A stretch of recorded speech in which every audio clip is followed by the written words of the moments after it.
नमस्ते। कैसे हैं आप सब? हरे कृष्ण, राधे राधे। मैं आप सबके साथ दामोदर लीला का पार्ट 2 लेकर आई हूँ, नलकूवर तथा मणिग्रीव का उद्धार। चलिए शुरू करते हैं। नलकूवर तथा मणिग्रीव का उद्धार किस प्रकार किया श्री कृष्ण ने, आइए लीला का पान करते हैं मेरे साथ। यहाँ पर नलकूवर तथा मणिग्रीव के शापित होने और नारद ऋषि मुनि के परमेक्षा से श्री कृष्ण द्वारा उद्धार की कथा का वर्णन किया गया है। नलकूबर तथा मणिग्रीव नामक दोनों महान देवता भगवान शिव के परम भक्त एवं देवताओं के कौशपाल कुबेर के पुत्र थे। भगवान शिव की कृपा से कुबेर के भौतिक ऐश्वर्य का पारावार नाता जिस तरह धनी व्यक्ति के पुत्र मदिरा में मग्न रहते हैं, उसी प्रकार ये दोनों पुत्र मदिरा के मग्न रहते थे और वो सुख भोग की इच्छा से मंदाकिनी गंगा के तट पर स्थित कैलाश प्रांत के भगवान शिव के उद्यान में प्रविष्ट हुए। वहाँ मंदिरा पान करते हुए वे मग्न थे। उसी बीच वहाँ पर नारद ऋषि मुनि का आगमन हुआ, परंतु वहाँ पर ऋषि मुनि को देखकर जो युवतियाँ उन देवताओं के साथ मग्न थीं, वो लज्जित होकर वहाँ से निकल गईं। नलकूबर तथा मणिग्रीव दोनों देवता इतने मग्न मुक्त थे तो उन्होंने देखा ही नहीं ऋषि मुनि को।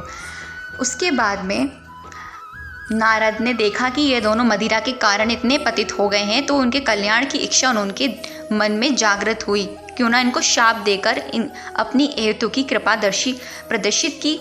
चूंकि ऋषि उन पर दयालु थे, अतः वे चाहते थे कि इनका मदिरा पान तथा तरुणियों की संगति का मिथ्या सुख छूट जाए, श्री कृष्ण का साक्षात दर्शन प्राप्त कर सके। अतः उन्होंने शाप देने की सोची। उन्होंने कहा कि भौतिक सुख के प्रति आकर्षण का कारण रजोगुण की वृद्धि है। भौतिक जगत में जब मनुष्य को धन वैभव लाभ होता है तो उसको 3 वस्तुओं की लत पड़ जाती है, नशा, मैथुन और धृतकीर्णा। ऐश्वर्यवान मनुष्य संपत्ति एकत्र हो जाने के कारण ग्रवित हो उठने से इतना निर्दय हो जाता है कि वे कसाई घर खोल कर बैठ जाते हैं। वो ये नहीं सोचते कि उनकी मृत्यु कभी नहीं होगी। ऐसे मूर्ख व्यक्ति प्राकृतिक नियमों को भूलकर देह वासना में लिप्त हो जाते हैं। वे भूल जाते हैं कि भौतिक शरीर चाहे मनुष्य सभ्यता से उन्नत होकर देवताओं के पद को भी क्यों ना प्राप्त हो जाए, अंत में वे जलकर एक राख ही हो जाता है। यह शरीर वास्तव में उनका है भी या नहीं। सामान्यतः यह कहा जाता है कि जो शरीर को पालता है, शरीर उसी का होता है। अतः मनुष्य को यह सोचना चाहिए कि यह शरीर स्वयं उसी का है या उसके स्वामी का है, जिसकी वह सेवा करता है। दासों का स्वामी अपने दासों पर पूर्ण स्वामित्व जताता है, क्योंकि वही उसको भोजन प्रदान करता है। जब ये प्रश्न पूछा जा सकता है कि क्या यह शरीर उस पिता का है जो इस शरीर का बीज दाता है, या माता का है, या जिसके गर्भ में बालक के शरीर का विकास हुआ।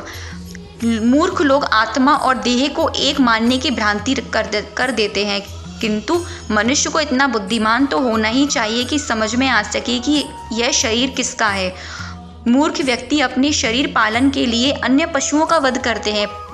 सामान्य रूप से ये देखा जाता है कि जो गरीबी से उठकर धनी बनता है, वह जीवन के अंत में कोई ना कोई दातव्य संस्था बना जाता है, जिससे अन्य गरीब लोग लाभान्वित हो जाते हैं। संक्षेप में, एक दयावान व्यक्ति अन्यों के सुख तथा दुख के प्रति सहानुभूति रखता है। गरीब व्यक्ति गर्व से बहुत कम फूलता है, प्रतः वह सारे उन्माद से रहित होता है। ईश्वर की कृपा से उसे जो कुछ भी अपने निर्वाह के लिए मिल जाता है, वह उसी में संतुष्ट रहता है। गरीब की अवस्था में रहते जाना एक प्रकार का तपस्या है। अतः वैदिक संस्कृति के अनुसार ब्राह्मण लोग भौतिक ऐश्वर्य की झूठी प्रतिष्ठा से बचे रहने के लिए प्राय गरीब बने रहना चाहते हैं। भौतिक संपन्नता से उन्नति होने के प्राप्त झूठी प्रतिष्ठा आध्यात्मिक उत्थान के लिए सबसे बड़ा अवरोध है। गरीबी का मारा व्यक्ति अधिकाधिक खा कर जरूरत से ज़्यादा मोटा नहीं बन सकता, और आवश्यकता से अधिक न खा सकने के कारण उसकी इंद्रियां अत्यधिक चंचल नहीं रहती। जब इंद्रियां अधिक चंचल नहीं होती तो वह हिंसक भी नहीं बन सकता। गरीबी का दूसरा लाभ ये भी है कि साधु पुरुष किसी गरीब के घर में सरलता से प्रवेश कर सकता है, और गरीब व्यक्ति साधु पुरुष की संगति का लाभ उठा सकता है। अधिक ऐश्वर्यवान व्यक्ति किसी को अपने घर में नहीं घुसने देता, अतः साधु पुरुष उसके घर में घर में नहीं जा सकते। वैदिक पद्धति के अनुसार साधु पुरुष एक सन्यासी का स्थान ले लेता है, अतः गृहस्थ में किसी वस्तु को मांगने के बहाने वह किसी भी घर में जा सकता है। गृहस्थ जो गृह कार्यों में व्यस्त रहने के कारण आध्यात्मिक उन्नति के विषय में सामान्यतः सब कुछ भूला रहता है, साधु पुरुष की संगति से लाभ उठा सकता है। साधु की संगति द्वारा एक गरीब मनुष्य को मुक्त होने के लिए काफ़ी अवसर मिलता रहता है। यदि लोग साधु पुरुष तथा भगवत भक्तों की संगति से वंचित रहकर भौतिक ऐश्वर्य तथा झूठी प्रतिष्ठा से फूले रहे तो इससे क्या लाभ। तत्पश्चात नारद ऋषि मुनि जी ने सोचा कि उनका धर्म यह है कि इन देवताओं को ऐसी स्थिति में कर देना चाहिए कि ये भौतिक ऐश्वर्य तथा प्रतिष्ठा से झूठे ही गर्वित ना हो। नारद दयालु थे, वे उन्हें पतित जीवन से उबारना चाहते थे, किंतु वे तमोगुणी थे तथा अपनी इंद्रियों को वश में न रख सकने के कारण विषयी जीवन के प्रति लिप्त थे। उन्हें इस ग्रहित अवस्था से बचाना नारद जैसे साधु पुरुष का कर्तव्य था। पशु जीवन में पशु को इतना ज्ञान नहीं होता कि वो नंगा है, किंतु कुबेर तो देवताओं के कोषपाल था और एक अत्यंत उत्तरदायी पुरुष था, और नलकूबर तथा मणिग्रीव दोनों उसके पुत्र थे, तो भी वो ऐसे पशुवत एवं लापरवाह हो गए थे। मंदोमद होकर ये समझ ही नहीं पाए वे नंगे हैं, उनके शरीर पे वस्त्र ही नहीं है। शरीर के अधोभाग में वस्त्र के ढके रहना मानवीय सभ्यता का नियम है। जब मनुष्य ये स्त्रियां नियम को भूल जाती हैं तो वे पशुओं से बेहतर नहीं हो जाते। तो नारद जी ने सोचा कि सबसे उत्तर दंड यही होगा कि उन्हें जड़ जीव या वृक्ष बना दिया जाए। वृक्ष स्वभाव से जड़ अचर होते हैं, यद्यपि वृक्ष तमोगुण से आच्छादित होते हैं, किंतु वे कोई हानि नहीं पहुंचा सकते। श्री नारद मुनि जी ने सोचा कि इसके लिए उपयुक्त यही होगा कि ये दोनों भाई मेरी कृपा से वृक्ष बन जाएं, किंतु इनमें इतनी स्मृति बनी रहे जिससे ये सोच सके कि उन्हें दंड क्यों दिया गया है। शरीर बदल जाने पर जीवात्मा सामान्य रूप से अपने पूर्व जीवन को भूल जाता है, किंतु विशेष परिस्थितियों में ईश्वर की कृपा होने पर वह स्मरण रख सकता है, जैसा कि नलकूबर तथा मणिग्रीव के साथ हुआ। उन्होंने सोचा क्यों न इन दोनों देवताओं को 100 वर्ष तक वृक्षों के रूप में क्यों न रहने दूं। इसके बाद भगवान की कृपा से इन्हें भगवान के साक्षात दर्शन हो सकेंगे। इस प्रकार वे पुनः देवताओं तथा भगवत भक्तों के जीवन प्राप्त कर सकेंगे। इस प्रकार नारद मुनि जी अपने आश्रम को लौट गए और उन दोनों देवताओं को वृक्ष के परिणित कर दिया, जिनका नाम यमलार्जुन पड़ा।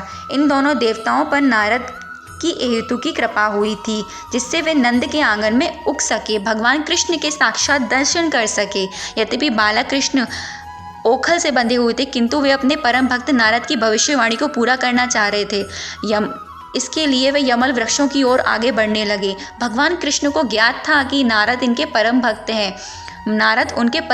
हैं। उनके समक्ष खड़े यमलार्जुन वृक्ष वास्तव में कुबेर के पुत्र हैं। उन्होंने सोचा अब मुझे अपने परम भक्त नारद के वचनों को पूरा करना चाहिए। अतः वे दोनों वृक्षों के बीच गए और मार्ग में आगे बढ़ने लगे। यद्यपि वे स्वयं उस मार्ग में आगे निकल गए, लेकिन जो ओखल था, काष्ठ था, वो वृक्षों के बीच में ही फंस गया। और यह अवसर पाकर लाभ उठाकर कृष्ण ने ओखल से बंधी हुई रस्सी को जोर से खींचा, जो कि उन्होंने बल लगाकर रस्सी खींची, त्यों ही वो वृक्ष तने शाखाओं समेत धम्म से पृथ्वी पर गिर पड़े। और फिर उसके बाद में इन गिरे टूटे वृक्षों में से अग्नि के समान प्रज्वलित 2 महान पुरुष प्रकट हुए, जिनकी उपस्थिति से सारी दिशाएं प्रकाशित हो उठी। वे दोनों विशुद्ध पुरुष बालक श्री कृष्ण के समक्ष उपस्थित हुए और प्रणाम करने को उन्होंने मस्तक को झुकाया।